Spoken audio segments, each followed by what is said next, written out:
Hello SPS Astrology lovers, this is Shankar Pratap Singh and you are watching SPS Astrology। दोस्तों, आज के जो हमारे विचार हैं वो बड़े ही खूबसूरत हैं, क्योंकि आज का जो विचार है उसका संबंध ही खूबसूरती से जुड़ता है। और ये विचार हमें भेजा है वैराइटीज वीडियो ने। इन्होंने अपना नाम नहीं दिया है, चैनल का नाम है। ये लिखते हैं, ब्यूटी कॉन्टेस्ट में विनर होने के लिए क्या प्लेनेटरी कॉम्बिनेशंस होते हैं, प्लीज बताइए। तो वैराइटीज वीडियो को मेरी तरफ से बहुत बहुत धन्यवाद कि आपने इतने खूबसूरत विचार रखे और काफ़ी लोगों को इससे फ़ायदा होगा। जो भी ऐसे कॉन्टेस्ट में जाना चाहते हैं, विनर बनना चाहते हैं और अपने कैरियर को as a model, as a film actress या एक्टर के रूप में अगर आगे कुछ करना चाहते हैं तो उनके लिए बहुत ही अच्छा विचार है ये। और मेरी तरफ से वैरायटी वीडियोस को बहुत बहुत धन्यवाद कि आपने अपने विचार रखे। आगे हम उम्मीद करते हैं कि ऐसे ही आप अपने विचार हमें देते रहें ताकि हम नई नई वीडियोस आप लोगों के लिए बनाते रहें।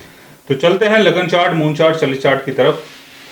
अगर हम ब्यूटी कॉन्टेस्ट की बात कर रहे हैं तो यहाँ से खूबसूरती का जन्म होता है।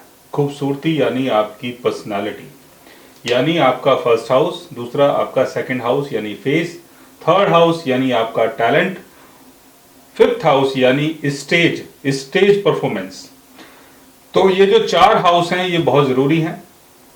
फर्स्ट हाउस का लॉर्ड अगर अपने एग्जिल्टेशन में होता है तब आप ब्यूटी कॉन्टेस्ट में आ सकते हैं। सेकंड हाउस का लॉर्ड भी अगर अपने एग्जिल्टेशन में हो या अपने ओन साइन में हो तब भी आपके चार्ट में ऐसा योग बनता है।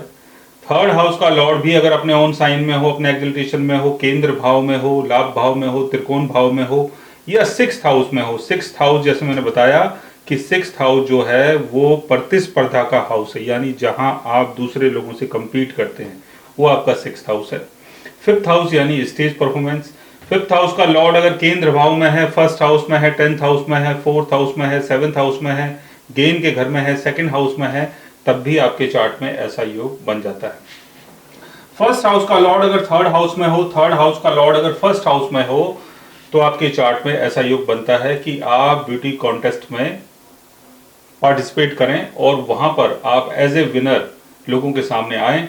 दूसरा, थर्ड हाउस में अगर राहु की प्लेसमेंट होती है, फर्स्ट हाउस में राहु की प्लेसमेंट होती है, सेकंड हाउस में राहु की प्लेसमेंट होती है या आपके फिफ्थ हाउस में राहु की प्लेसमेंट होती है तो इससे आपको काफी नाम और फेम मिलता है।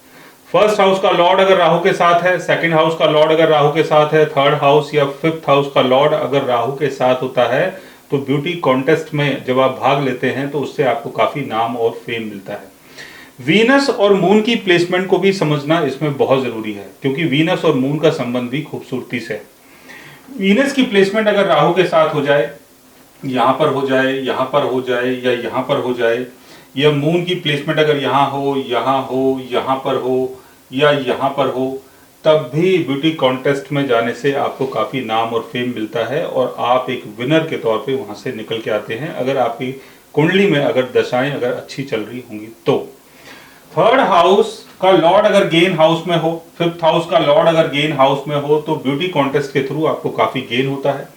गेन का लॉर्ड अगर सेकंड हाउस में हो, फर्स्ट हाउस में हो, थर्ड हाउस में हो, फिफ्थ हाउस में हो, तब भी आपके चार्ट में ऐसा योग बनता है कि ब्यूटी कॉन्टेस्ट में जब आप भाग लेते हैं तो वहां से आपकी जो इच्छाएं हैं, आपकी जो आकांक्षाएं हैं, आपकी जो उम्मीदें हैं, आपके जो सपने हैं वो सारे पूरे हो सकते हैं।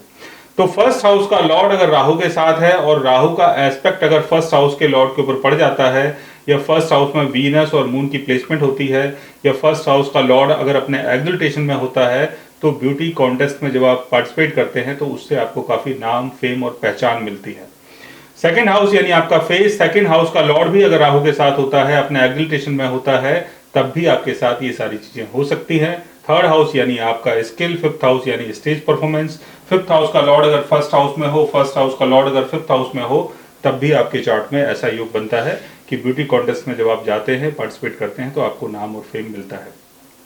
शनि की प्लेसमेंट अगर थर्ड हाउस में, सेकंड हाउस में, फर्स्ट हाउस में, फिफ्थ हाउस में होती है या इनके लॉर्ड्स के साथ होती है तो इनिशियल लाइफ में आपको थोड़ा स्ट्रगल करना पड़ता है। केतु की प्लेसमेंट अगर first house, second house, third house या फिफ्थ हाउस के लॉर्ड के साथ होती है तो ब्यूटी कॉन्टेस्ट में बहुत इजी तरीके से आप पार्टिसिपेट कर पाते हैं और कई बार आप जीत भी जाते हैं, लेकिन आपका ज्यादा इंटरेस्ट नहीं होता, बस बात यह है।